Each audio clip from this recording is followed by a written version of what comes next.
Messy morning that they were predicting for us is not happening. When I got up, you could hear the thunder rumbling, but it wasn't raining. You couldn't see the lightning, so the thunder was rumbling from a ways away. So there was a lot of lightning, but it's fortunately for us, and unfortunately for the people south of us, it was south of us this time instead of north, and it moved. It's mostly moved east, so apparently we've got a few more chances, but there's a cool front coming tomorrow, so we'll see. It's been a nice cloudy week, though. Just like and a little bit cooler, and yeah. So I had my windows open this morning until somebody's lawn care service was making a racket. So yeah, welcome to spring. But I can hear the birds now, so the lawn care has stopped. Okay, we are doing Living the Science of Mind. We have finished the Declaration of Principles, because that only took 4 days. Hopefully no more of the articles will be that long. But it was still really interesting. Ernest doesn't show his work very often. So it was very interesting for me. I've got nothing to hold this. It was very interesting for me to see Ernest show his work, because he doesn't do it very often. Literally. Okay, hang on. I have to duck out of screen here. Nope, this is not going to work. Okay. Whew. I mean, I'm so high tech here. I'm using a remote control to hold the iPad in place. And it's apparently not heavy enough. So there we go. Okay. Is it going to stay or is it going to go? I don't know. Okay. Living the Science of Mind. Let's do the housekeeping. The housekeeping is simply me reminding you we are Creative Life Spiritual Center. The website is creativelife.org. The constant contact email is info@creativelife.org. It's 1 email a week, unless something unusual happens.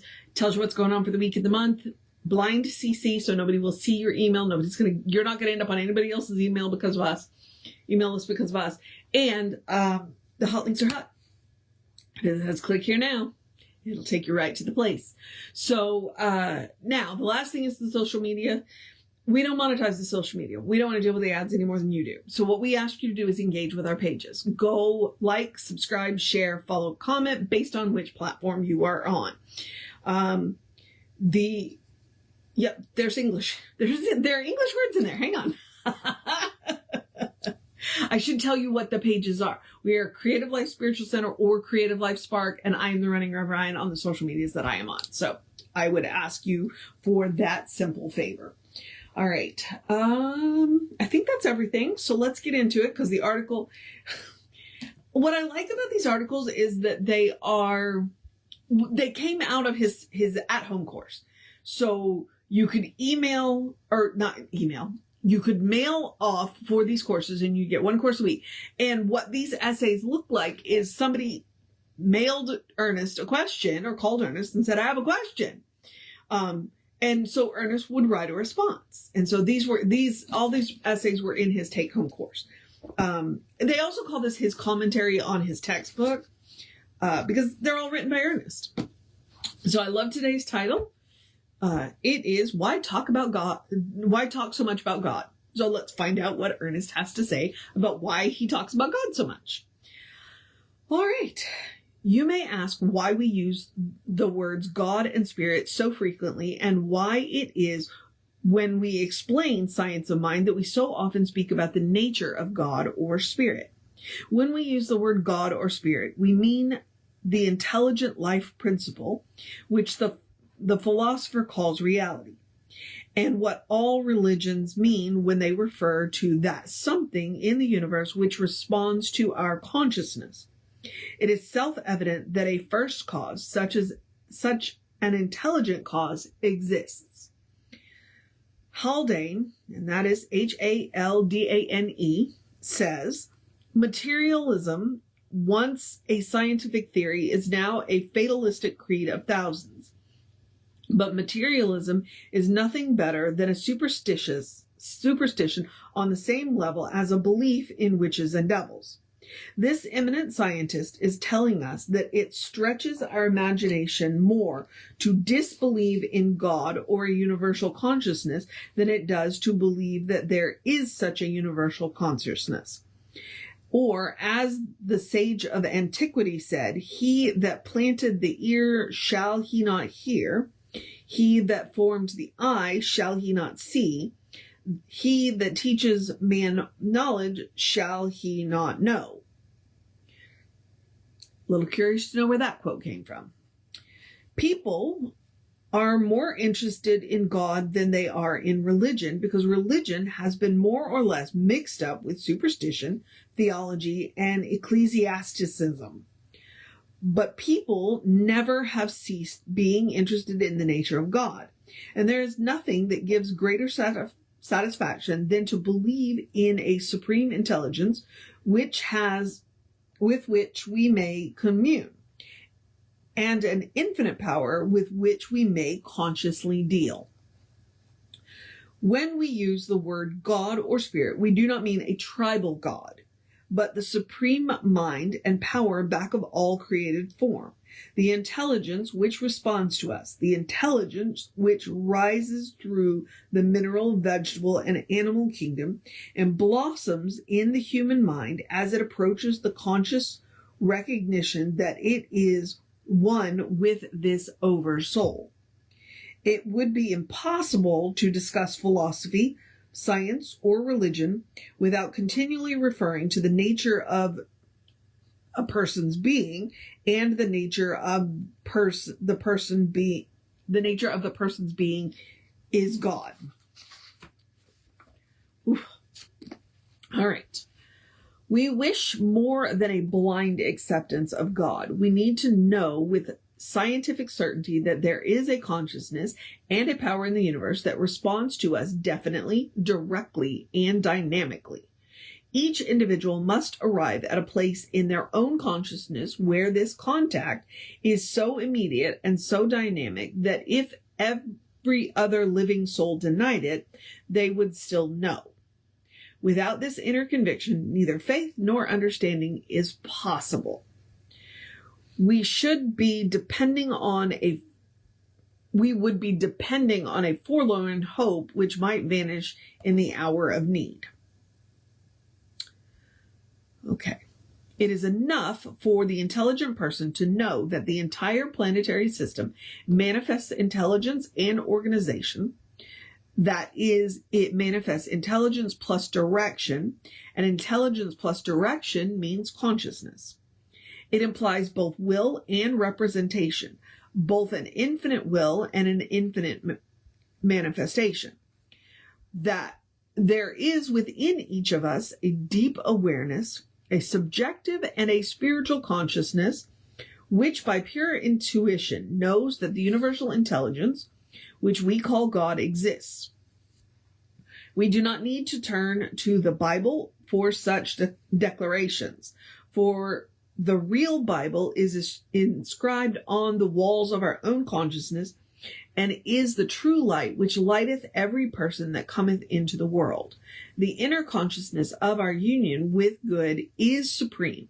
Not only is it the highest hope and inspiration of the human mind, but it has ever been its greatest realization. Okay, so when I was in school, ministerial school, I took Islam because I wanted, and the teacher was amazing. It was Dr. Robert Frager, and he's a Sufi, which is the mystical branch of Islam. And in there, I learned that there are 3 books that are very important to your spiritual development. One is the sacred books, the Bible, the Quran, what was the Bhagavad Gita, all of those, the Mahabharata, those are important. There's also the book of nature and the book of you, which is what Ernest just said. That book, the most important Bible, is the one that's inscribed in your soul. All of the rest of them are just guides. That one, that's the one that is the most important. Okay, the book of you. So the sacred literature of the world, the book of nature, paying attention to the cycles of nature and what's going on in the world, and the book of you. All right, back to Ernest. It is self-evident that we exist because we experience existence. It is self-evident that an infinite mind exists since we can think. It is self-evident that this mind is a unity since as individuals we recognize each other. It is self-evident that we can commune with this infinite mind since we can commune with each other. We cannot disbelieve these self-evident propositions, for we must accept that which it is impossible to deny. Now, everything starts from this certainty of our own being. It is the only fact in the universe of which we are absolutely certain. People's whole being consists in thinking, and if their thinking is based on knowing, this knowing must be built upon a consciousness of their own existence and of their relationship to the infinite. It is this spiritual discernment of which Jesus spoke when he said, "Ye must be born again." With scientific certainty, the intellect is being led back to the necessity of a new birth. We must believe in spirit if we are to use spiritual power effectively. The consciousness of spirit, the inner realization of the presence of perfection, the willingness to meditate upon this perfection, to understand its operation, and to sense its presence is the power. That word's kind of important in that sentence. Is the power back of all effective mental treatment. Whether it be the healing of physical disease or the control of conditions, consciousness must be back of the word. This consciousness does not contradict common sense or the best use of the intellect. Wait, what? Hang on. Whether it be the healing of the physical disease or the control of conditions, consciousness must be back of the word. This consciousness does not contradict common sense or the best use of intellect. It is never necessary to contradict common sense in arriving at the truth, for fact and faith need never conflict. Okay. In other words, take your head wherever your heart's going, and take your heart wherever your head's going. We talk about God because everyone instinctively feels that God is, and because human experience proves the necessity of such a supposition in order to explain the facts we know. We start with the simple induction that since a person is and has consciousness, they must live in consciousness. Consciousness or pure spirit must be the cause of everything that is, including the physical universe. Since the universe exists as a harmonious whole, the consciousness back of it must be a perfect, indivisible unit. After having established these two simple premises, Ernest is talking like it's a simple premise. I'm not so sure it's a simple premise.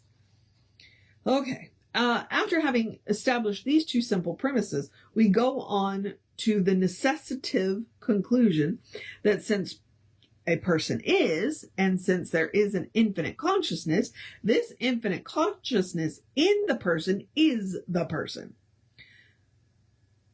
People's thought become creative not by well-wishing, prayer, supplication, or desire, but through necessity. Consciousness in its infinite sense is what we mean when we use the word God. Consciousness in the individual sense is what we mean when we use the word person. This in no way shuts out any department of knowledge, but includes them all within the realm of consciousness, since knowledge could not exist unless someone were conscious of it. Our entire inquiry there is an inquiry into the relationship between God and people. And so far as we establish a right relationship, we shall have a corresponding power. When people ask, why do you talk so much about God? Or when they say something to the effect that they are not interested in religion, be sure to explain to them that you are not offering them a new religion. You are merely seeking to give them an interpretation of life. You are not even trying to convince them that your philosophy is correct. You are trying to give them a reasonable basis for what they already believe. Okay. Always be careful to explain that what you are giving them is just as much theirs as yours. It does not belong to any person, but like the principle of mathematics, this knowledge of God can be used by all. Every normal person wishes to believe in God. Every normal person? I think every person wishes to believe in God. I'm not even sure you have to be normal, because I'm certainly not normal. Okay. All right. Sorry. Every normal person wishes to believe in God, and you are giving the student a reasonable explanation for that which they already believe and trying to help them to understand what they already feel must be so. Okay. You may be certain that if you approach your teaching from this viewpoint, everyone will agree with you. Always make people feel that you are adding to that which they already have, never taking anything away. And that is super important. That right there. We want to add to, never take away. Because when you try and take any spiritual or religious principle away from people, people get really defensive. So that right there is an excellent line. Okay, let's see. Always make. Okay. I want to go back and get that one about the book of you, or the Bible inscribed in your soul, but I'll do that after I turn the camera on. The very fact that God is already in them is the principle of their own life needs to be explained. When you explain to them that the God power within them is independent of any other person's consciousness, that they stand alone in the divine reality with the power to demonstrate as much of it as they can conceive at any moment, you will have established them in their relationship with the universe. Reality itself must always exceed any individual's understanding, because with an expanded consciousness, a larger good is understood. Do not be afraid to use the word God or the word spirit. All we need to avoid is any superstitious use of the terms, and we most certainly should avoid all dogmatic uses of them. In this work, we are making the greatest experiment which the human mind can undertake. We are determining whether or not there is a universal intelligence which responds to us in a creative manner. We are engaged in its endeavor to see how much joy we can take out of this oversoul for ourselves and others. So Ernest uses the term God because it's the one everybody recognizes. Yes, we use both Jesse and I tend to use divine. We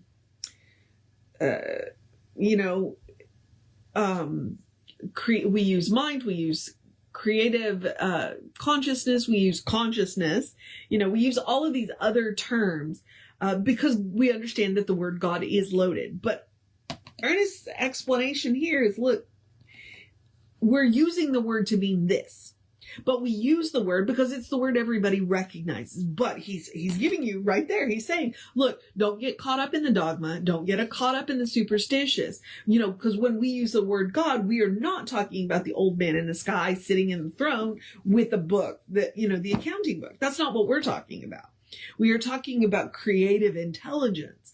We are talking about the divine reality. We are talking, but God is the word that everybody knows. That it's the biggest word. But anytime we name God, even using the word God, we limit our understanding of God, because we can't limit God, but we're limiting our understanding of God. So what we want to do is not get caught up in the terms, not get caught up in the words.